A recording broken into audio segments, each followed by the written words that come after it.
keep volume as low as possible while training as intense as possible to get the most out of every rep, set, and workout, and give yourself enough time to recover afterwards.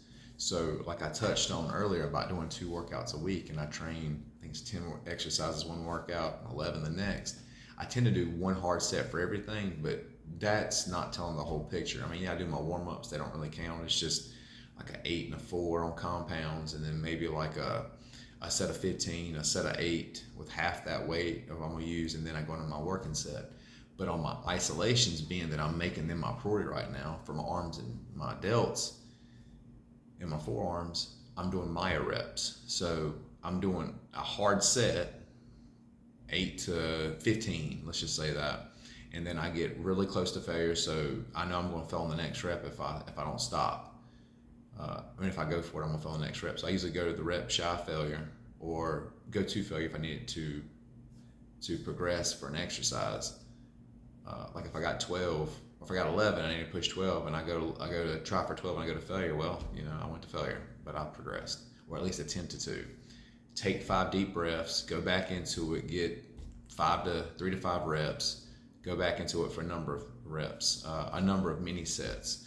Usually depend on the exercise. Like triceps is my biggest thing I'm trying to bring up. I do 4 to 5 usually Myo mini sets. So I'm doing the 1 activation set, take deep breath, 3 to 5 reps, still pushing as close to failure as possible. And then usually it goes as like 12, 5, 5, 4, 4, 3 or something like that.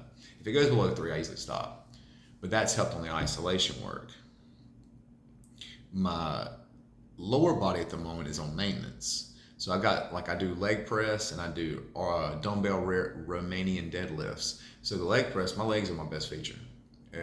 Well, at least I think they are. I'm trying to bring up my upper body to match my legs, but I'm just maintaining my legs right now. I do single leg press, so I just stay at the same weight basically for however long I've been doing it over the past few weeks or several weeks, and just stick with that weight, that rep, so I don't have to, it doesn't dig into my recovery. And then RDLs, I've topped out on those dumbbells for the moment. I'm just basically gonna stick with that weight, and just once I get about 15 reps, I'm gonna stop there and just maintain that, so I can allow enough recovery for my upper body, especially my isolation work that I'm trying to bring up. And then the compounds, I do 4 compounds from upper body each workout, and I just stick to 1 hard set for it. 1 or 2 different tricep dominant compounds and 2 bicep dominant compounds. So I push pull for each one, and I just do 1 hard set, and that's helped me as far as being able to train as hard as possible,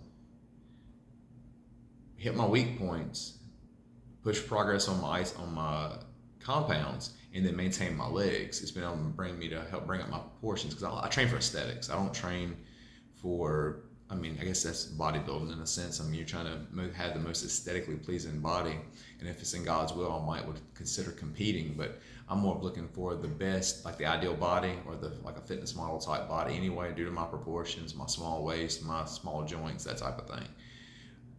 And it's helped, because I'm fairly torso dominant, so that's been helping with that. And so if you keep that in mind, take that into consideration, you'll get the most out of as little as possible, and it won't dig too much into your recovery to the point where you can still recover by the next workout and super compensate. I would at least say 2 days in between each workout, but being that I do from Wednesday to Friday, that's why I do maybe just 1 hard set, maybe 1 or 2 Myo mini sets for each one of those. I can get away with 3, it depends.